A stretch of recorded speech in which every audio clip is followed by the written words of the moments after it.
네, 아침 이슈 시간입니다. 먼저 오늘의 이슈 살펴보겠습니다.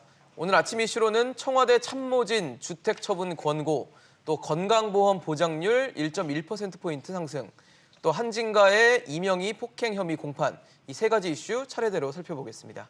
네, 오늘 함께해 주실 분 소개해드리겠습니다. 성공회대 신문방송학과 최진봉 교수, 한국경제산업연구원 김광석 경제연구실장입니다. 두 분 어서 오세요. 네, 오십시오. 안녕하세요. 첫 번째 아침 이슈 청와대로 가보겠습니다. 요즘 뭐 집값 때문에 애가 타는 곳 정부도 있겠지만 청와대 애가 탈 겁니다. 최근 그 전현직 참모진들의 부동산 가격이 뭐 많이 뛰었다라는 얘기가 나오면서 뭐 이러려고 부동산 정책한 거냐라는 비판을 받았었는데 어제 청와대 노영민 비서실장이 뭐 특단의 조치를 천명했습니다. 그렇습니다. 아무래도 이제 어제 또 부동산 정책도 함께 또 발표를 했거든요. 그러니까요. 그렇다고 하면 부동산 가격이 계속 오르고 있는 상황에서 청와대가 솔선수범해야 되는 거 아니냐 이렇게 얘기를 했어요. 물론 그건 강제 조항은 아닙니다만 또 비서실장이 이 정도로 얘기한 거면 사실 고위공직자들이나 청와대 근무하는 분들 입장에서는 부담이 될 수밖에 없죠. 그렇죠. 그리고 이게 공개적으로 언론에 보도가 됐는데 또 집을 계속 안 팔고 있으면 그것도 또 비난의 대상이 될 수도 그렇죠. 있어요. 그래서 저는 자연스럽게 집을 팔지 않을까 하는 생각이 듭니다. 정말 불가피하게 예컨대 부모님이 거주하고 계시는데 본인이 너무 돼 있다가 이건 좀 다른 차원이지만 그렇죠. 본인이 두 채 이상을 갖고 있는데 예. 그걸 계속 유지하기는 제가 볼 때 어려울 가능성이 있다. 그리고 이거는 문재인 정부에서 늘 솔선수범을 강조해 왔고 네. 또 부동산 정책은 이번에 꼭 잡겠다고 계속 주장을 했지 않습니까? 그러니까요. 그런 차원이라고 하면 좀 고통 분담 차원에서라도 청와대에 근무하시는 분들이 이런 노영민 실장의 어떤 뜻 이런 부분들을 잘 좀 이해해서 집을 좀 파는 그런 모습을 보여줬으면 좋겠어요. 그리고 나서 다른 공직자들한테도 요구할 수 있는 거 아니겠습니까? 또 우리 사회에 두 채 이상 갖고 있는 사람들한테 우리가 이렇게 했으니 여러분들도 함께 동참해 주세요라고 얘기하는 것이 설득력이 있는 것이지. 네. 그런 차원에서 본다고 하면 한 채를 제외하고 나머지는 처분하는 쪽으로 가지 않을까 그렇게 예상이 됩니다. 네. 뭐 경실련이 이제 청와대 참모진들이 보유한 부동산 가격이 평균 3억 원씩 올랐다고 했을 때 청와대는 이제 몇몇 사례를 일반화하지 마라 이렇게 대받아쳤는데 아무래도 여론을 의식할 수밖에 없었던 분위기인 것 같아요. 네, 그렇게 생각됩니다. 일단 예. 청와대 참모진 대상이 이제 65명 정도 됐는데 네. 많은 사람들이 또 다주택자였고 다주택자에 대한 과세를 강화하고 주택 가격을 안정화하고자 하는 목표 아래 가격은 지금 약 10억 정도 이렇게 올랐거든요. 네, 사실 이 방송을 보고 계시는 시청자 여러분들 입장에서는 뭐 어쩌면 40% 정도가 이제 무주택자라고 볼 수 있고요. 그렇죠. 유주택자라 하더라도 가격이 이렇게 10억 가량 오른 그 대상은 몇 분 안 되실 겁니다. 그렇겠죠. 네, 그런 비중을 보면 국민 체감과는 굉장히 괴리가 있고 그렇기 때문에 이런 괴리되는 부분에 대해서 솔선수범해서 이제 집을 정리하라라는 이런 권고를 준 거죠. 결국은 적어도 다주택자이지는 않아야 된다라는 그런 나름의 권고를 준 것이다라고 판단할 수 있겠습니다. 네네. 사실 어제 이제 청와대에서는 수도권 내에 있는 다주택자, 그러니까 집 두 채 이상을 보유했다면 한 채만 남기고 정리해라라는 메시지를 던진 건데 네. 좀 내용을 보니까 그 노영민 실장 같은 경우는 수도권에 집이 두 채가 아니더라고요. 네. 집 서울 수도권에 하나, 지방에 하나 뭐 이런 네. 식으로 있더라고요. 그래서 그렇죠. 본인은 좀 대상이 아니다 보니까 그걸 두고도 얘기가 있는 것 같아요. 그래서 이제 그건 논란이 될 수는 있는데 저는 이렇게 생각해요. 지방 같은 경우에는요, 또 분양이 안 되는 경우도 많아요. 그러니까요. 그러니까 이거는 케이스 바이 케이스로 봐야 된다고 저는 봅니다. 이게 수도권 지역 같은 경우는 정말 경쟁이 심하고 또 집값이 금방금방 뛰지만 지방에는 뭐 지어놔도 지방으로 안 내려가시니까 그러니까요. 이런 데서 사는 것마저도 다 팔아라 이렇게 얘기하기는 좀 부담이 된다고 저는 봐요. 그래서 케이스가 어느 케이스고 그 집이 어디에 있는지 또 그 지역이 정말 우리가 얘기하는 투기 지역이라든지 아니면 집값 상승의 주요 요인이 되는 지역인지 아닌지는 검토를 해봐야 된다. 그래서 사실 지방에서는 집을 사주는 게 또 도움이 될 수도 있는 부분이 있지 그렇죠. 않겠어요? 그런 차원에서 본다고 하면 단순히 그냥 두 채를 지방 서울에 있으면 다 팔아라 이렇게 얘기하기보다는 어느 지역에 집을 갖고 있고 그것이 어느 정도 집값 상승이나 부동산 투기에 영향을 미쳤느냐 하는 부분 이런 부분들을 검토해서 얘기를 해야 되는 상황이다 저는 그렇게 보고요. 만약에 지방에 있는 그 지역이 그동안 뭐 분양도 안 됐던 지역이고 집값도 그렇게 상승이 안 된 지역이라고 하면 그것까지도 팔아야 된다고 주장하는 것은 좀 지나치지 않나 이런 생각이 듭니다. 그럴 수도 있겠네요. 예. 자, 이런 상황에서 이제 박원순 서울시장이 어제 집값은 내가 잡을 수 있다. 그러니 네. 지자체에게 주택 시장을 컨트롤할 수 있는 권한을 달라 이렇게 그러게요. 말했어요. 사실 이제 현재 지자체는 개별 법령에 따른 어떤 특별한 위임이 없는 한 국민의 어떤 의무를 부과하고 또 어떤 어떤 권리를 제한하는 그런 조례를 이렇게 규정하는 것이 불가능합니다. 아. 그렇기 때문에 정부의 위임이 있어야만 이 국민에 대한 부동산 소유 여부에 대한 어떤 의무를 부과하고 좀 권리를 또 강화하는 뭐 이런 것들을 또 액션을 취할 수 있기 때문에 이야기한 것인데요. 네. 지금 나온 것처럼 지금보다 훨씬 더 단호한 대책이 필요하다라고 박원순 시장이 이야기를 했습니다. 예. 그 배경 중에 하나가 바로 베를린 시장인데요.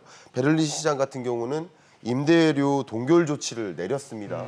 이런 것들을 보면 이런 임대료 동결 조치 같은 이런 위임 이런 권한을 지자체에게 위임하면 내가 집값을 잡을 수 있겠다라고 이제 페이스북에 올린 거죠. 예, 그리고 올린 내용들이 이제 언론에 이제 공개되면서 그럼 박원순 시장에 대한 이제 주목이 좀 되는 겁니다. 나름의 이 집값 상승이 서울을 중심으로 이제 견인했다라고 볼 수 있기 때문에 지금 30주 정도 서울 아파트 매매 가격이 상승세거든요.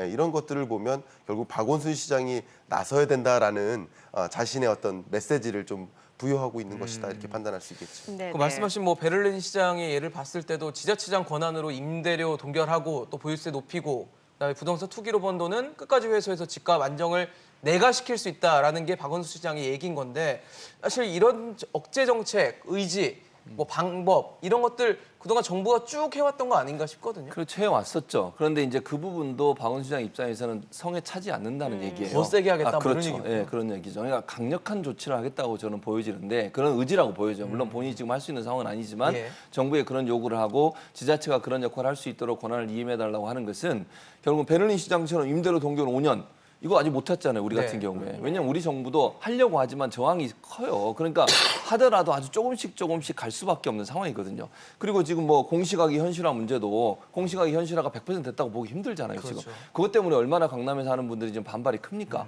이게 선거 앞두고선 또 정치권에서 이런 문제 때문에 논란이 돼서 법도 만들지 못하고 재정도 못하는 상황이니 이제 박원순 시장 이런 주장인 거죠. 본인한테 그거 주면 본인은 강력하게 하겠다는 거예요. 반발이 있다 하더라도 그걸 무마하고 가겠다는 건데 이제 지금 뭐 보유세 강화나 초과이익 환수 같은 경우도 세금을 통해서 해야 되는데 그것도 어느 정도 한꺼번에 확 올리게 되면 반발이 엄청나게 커질 수밖에 없어요. 저항이 심하죠. 그런데 이제 박원순 시장의 발언은 그걸 좀 더 세게 하겠다는 발언으로 저는 보여요. 그러니까 우리 문재인 정부 들어서 여러 가지 정책을 내놨지만 그 정책들이 너무 강하게 갔을 때는 반발이 너무 심하니까 아주 조금씩 하고 있는 거잖아요. 거기에 이제 박원순 시장은 좀 더 강력한 조치가 필요하다는 주장을 하고 싶은 것이고 본인이 이제 만약에 권한을 받게 되면 서울시 내에서는 그렇게 하겠다고 지금 주장을 하고 있는 것인데 아마도 이제 본인의 어떤 선명성 또 집값을 잡기 위한 그런 선명성을 보여주기 위한 그런 정책적 발언이 아니었나 이런 생각이 듭니다. 알겠습니다. 자, 두 번째 이슈 바로 건강보험 이야기입니다. 네.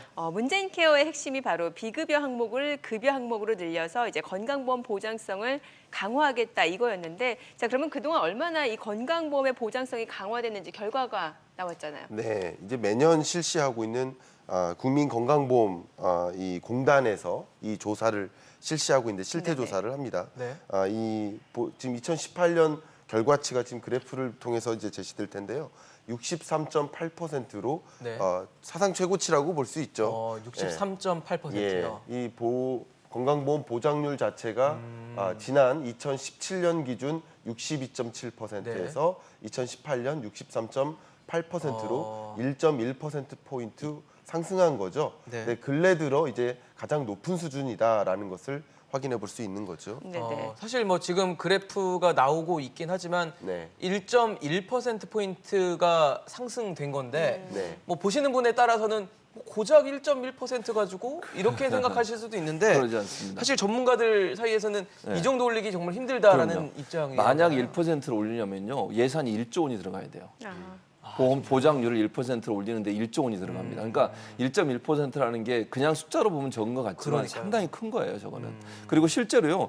현재 그 작년 같은 올해죠. 중증 질환 보장은 2.7%가 상승했어요. 이건 이제 전체 의료 보험이 1.1% 상승했지만 예. 중증 질환 보장 그러니까 종합병원급 이상의 병원에 지급하는 그 의료보험 지급률은 2.7%가 상승을 했어요. 그러니까 전체적으로 보면 중증 질환을 앓고 있는 분들에 대해서 지원하는 부분은 더 늘었다고 볼 수 있는데 그러네요. 그냥 뭐 1.1% 상승에 그쳤다고 하는 것 저것도 부담이 엄청 큽니다. 예산으로 다 들어가야 되는 문제고요. 지금 아시는 것처럼 작년만 해도요. 우리 그 건강보험 적자가 1,778억 원이에요. 그러니까 이 정도로 계속 적자가 나고 있는 상황에서 계속 예산을 쏟아붓는 것도 사실은 부담이 될 수밖에 없는데 그럼에도 불구하고 문재인 케어는 지금 현재 그러니까 우리 국민 모두가 미용이나 성형 이외에 다른 질병에 의해서 치료받는 부분은 어쨌든 보장받게 하겠다는 거 아니겠습니까? 특히 치매 같은 경우도 이거 치매 한 분 걸리면 그 집안 전체가 어려움을 겪게 되잖아요. 네. 그런 부분도 확대하다 보니까 이제 정부에서 지원할 돈이 많아질 수밖에 없는 상황이고 그래서 이거는 불가피하게 국민의 복지나 의료 서비스 향상을 위해서는 보장을 확대해야 되는 것이고 그러기 위해서 돈이 들어가야 되는데 그걸 너무 많이 올리게 되면 그 자체가 경제적 부담이 될 수밖에 없고 그래서 아주 조금씩 오르고 있는데 이제 이게 어느 정도까지 그 목표를 달성할 수 있을지 좀 지켜봐야 된다 이런 상황이 됩니다. 네. 뭐 결과적으로 봤을 때는 이제 1조 원의 재정을 투입하면 보장률이 한 1%포인트 가량 개선이 된다라는 건데 자, 이 정도 속도 그러면 정부가 목표로 정한 게 바로 3년 내 보장률 70%인데 과연 도달할 수 있을까라는 생각은 들거든요. 그러게요. 건강보험 보장률 3년 내 70% 달성이라는 목표 공약 이 부분은 이제 달성이 상대적으로 어려운 영역이지 않나 그렇게요. 이렇게 그러게요. 판단이 내려지는데요. 물론 지금까지 해오는 여러 가지 실적들이 있습니다. 네. 주로 이제 상급병원이라든가 이 종합병원을 중심으로 해서 중증 고액 질환에 대한 보장성을 강화해온 것도 사실이고요. 그런 부분으로 보장성이 많이 늘어난 것도 사실입니다. 근데 결과적으로 이 70% 달성 자체는 상당히 어려운 과제가 되어가는 모습이라고 볼 수 있고요. 네. 더 많은 예산을 투입할 만한 여력도 없고 물론 이제 보건복지부 장관 박능우 장관은 이 의료계가 또 적극적으로 나서지 않기 때문에 이 속도가 좀 느린 경향도 있다라고 네. 이야기를 하지만 역시 이런 현상까지 반영해서 70% 달성 자체가 굉장히 어려운 수준이 되겠다라고 굉장히 도전적인 목표가 되겠다 이렇게 판단 내려지고 있습니다. 70% 달성은 좀 쉽지 않을 것으로 보여진 상황입니다. 네. 마지막 소식도 다뤄보도록 하겠습니다. 오랜만에 한진가 소식이 들어와 있습니다. 운전기사를 상습 폭행한 혐의로 재판에 넘겨진 이명희 전 이루재단 이사장, 그러니까 고 조양호 한진그룹 회장의 부인인데요. 어제 1차 공판에 출석을 했습니다. 일단 뭐 사실관계에 대해서는 인정을 했다는데 그 이유가 되게 좀 색달랐습니다. 엄정한 성격 때문에 내가 이런 사실을 저질렀다, 이런 일을 저질렀다 이런 얘기인데 이거 어떻게 봐야 돼요? 좀 이해가 안 돼요, 사실은. 그러니까 이게 뭐라고 얘기했냐면 그러니까 본인이 했던 행동에 대해서 인정을 했어요. 변호사가 그렇게 인정을 했고 네. 본인들한테 물어봤더니 본인도 동의한다고 얘기했고 그러면서 했던 말이 지금 말씀하신 것처럼 엄정한 성격 때문에 그랬다는 거예요. 지금 9명인가요? 그 정도 되는 이 운전기사에게 22차례에 걸쳐서 폭행을 하고 폭언을 했어요. 네. 화분까지 던지는 거 우리 화면에 다 봤잖아요. 그러니까요. 그런 모습이 엄정한 성격 때문에 했다? 그건 저는 이해가 안 됩니다. 엄정한 성격 있는 사람은 이렇게 폭행을 막 저지릅니까? 그러니까요. 자기가 마음에 안 들면 뭐 말을 통해서 하든지 아니면 일을 제대로 못했다고 판단되면 일을 제대로 하라고 얘기는 할 수 있지만 폭행이나 폭력이나 폭언을 하는 것은 그건 엄정한 성격과 전혀 맞지 않다고 봐요. 이거는 정말 변호인이 이렇게 주장하고 본인도 동의를 했지만 이렇게 주장하는 것이 설득력이 있을까 법원에게 저는 전혀 설득력 없다고 생각합니다. 엄정한 성격이라고 하는 것이 폭행과 폭언을 정당화시켜줄 수 있는 어떠한 이유도 없다 이렇게 봅니다. 지금 교수님 말씀하신 것처럼 변호인과 이명희 전 이사장 사이에서는 엄정한 성격이라고 얘기하면 뭔가 자신의 행동이 당위성이 있을 거다라고 논의를 하고 그 얘기를 했을 텐데 그랬겠죠. 이 논리가 좀 이해가 안 가는 이해가 것 안 같습니다. 가요. 그냥 사실은 저거 알고 말고는 다르게 얘기할 것도 없어요. 아니 솔직히 그렇죠. 얘기해서 때리고 그럼요. 폭행하고 폭언한 걸 험담하고 뭐라고 폭언하고. 어떻게 커버를 할 수 있겠습니까? 그러다 보니 이제 만들어낸 논리가 결국 엄정한 성격이라는 건데 이 엄정한 성격이라는 것을 가지고 폭행과 폭언을 정당화한다면 그거는 대한민국 어느 누구도 저는 합리화될 수 없다고 봅니다. 그렇다고 하면 재판부에서 과연 이런 주장에 대해서 정상을 참작하거나 아니면 형량을 감경하는 데 도움을 줄까? 저는 아니라고 봅니다. 그래서 같이 일하는 사람이 기대치에 맞게 일해주길 바란다고 하면 그건 있을 수 있다고 생각해요. 저는 그러면 그렇죠. 말을 통해서 해야 되는 거 아닙니까? 아니면 원칙을 주고 이렇게 일해달라고 요청을 하고 그렇게 안 됐을 때 본인이 다음 조치를 할 수 있는 것이지 그렇게 안 했다고 해서 폭행이나 이런 부분들을 저지른 것을 엄정한 성격의 하나의 그 방법이었다고 얘기하는 것은 어느 누구 이해할 수 없는 그런 주장이라는 생각이 듭니다. 네. 자, 여기서 그 직원에게 던진 화분. 네. 이게 위험한 물건이라고 보기 어렵다라는 일부 또 주장도 있는 것 같아요. 대단한 지금 것 같습니다. 화분이 도마 위에 올라와 있지만 던진 물건 중에 또 하나는 경비원에게 그 화단 가위 있잖아요. 네네. 그걸 자르는 가위. 던지기도 했습니다. 그런 위험하죠. 것을 보면 이제 위험하죠. 옆에 있는 물건을 던지는 스타일이라고 또 판단할 수 네, 있겠는데 지금 영상도 나가고 있네요. 네, 그렇습니다. 이런 걸 보면 이 영상만 봐도 이제 증거들이 많이 확보가 되어 있기 때문에 혐의 자체를 부인할 수는 없어요. 예. 혐의를 인정하지만 다만 이게 자발적, 의도적 사건이 아니라 나는 그냥 우발적 사건이었다라는 것을 강조하고 싶었던 거죠. 나름대로 이제 재판에서 형량을 좀 감형받고자 하는 그런 의도인데 네. 지금 이제 국민들이 체감하기에도 여기 지금 제시된 이런 증거 화면 자료 내용을 보아도 이게 그냥 단순한 위험한 물건이 아니었다는 그런 표현보다는 말 그대로 이제 모두가 인정할 만한 위험한 물건이었다라는 것을 느끼게 하고 위협적인 상황이었고 정말 상습적인 거잖아요. 9명을 대상으로 22번이나 이것을 그러니까요. 폭행을 네. 진행해 왔기 때문에 그런 것들이 이제 해명이 되기 어려운 영역이라고 저도 생각하고 있습니다. 네네. 보니까 이명희 전 이사장 측에서는 이 일부 범행은 뭐 피멍든 수준이다라고 얘기도 한 것 같은데 피멍은 안 아픈 건가 싶습니다. 혈관이 안에서 터진 건데. 아니 피멍은 그건 폭행이에요, 폭행. 그럼요. 아니 단순히 그냥 툭 치는 것도 폭행이 될 수 있거든요. 피멍이 들 정도면 아주 강하게 압력을 가한 네. 겁니다. 근데 굉장히 별거 아닌 것처럼 얘기를 했네요. 그렇게 얘기하니까 너무 황당한 거 아닙니까? 네. 변호인이나 아니면 이 그 피고인 이명희 지금 전 이사장 같은 저런 주장을 하는 것이 아니 어떻게 이게 설득력 있겠습니까? 사람 본인이 만약 피멍 들어보세요. 가만히 있었겠습니까? 그러니까요. 제가 볼 때는 고소하고 난리 났을 겁니다. 네. 그런데 다른 사람은 피멍 들게 한 수준이 아무 뭐 잘못이 없는 것처럼 별거 아닌 것처럼 그렇게 주장하는 것은 이거는 역지사지해서 본인이 한번 그런 일을 당했다고 생각해보고 말씀을 하셔야 그러니까요. 된다 이런 생각이 듭니다. 네. 또 그동안에는 또 언급하지 않았던 그 개인적인 스트레스 그 원인에 대해서도 적극적으로 주장을 했어요. 네, 결국 이제 이런 모든 주장들이 이제 자발적이거나 우발적인 그런 의도적인 그런 범행이 아니라 이제 우발적으로 스트레스성으로 의도치 않게 벌어진 일이다라는 억눌려 것을 있다 터졌다 이런 그렇죠. 얘기네요. 그런 것을 이제 강조하고 싶었던 것인데 오랜 시어머니를 이제 봉양하면서 봉양해왔다.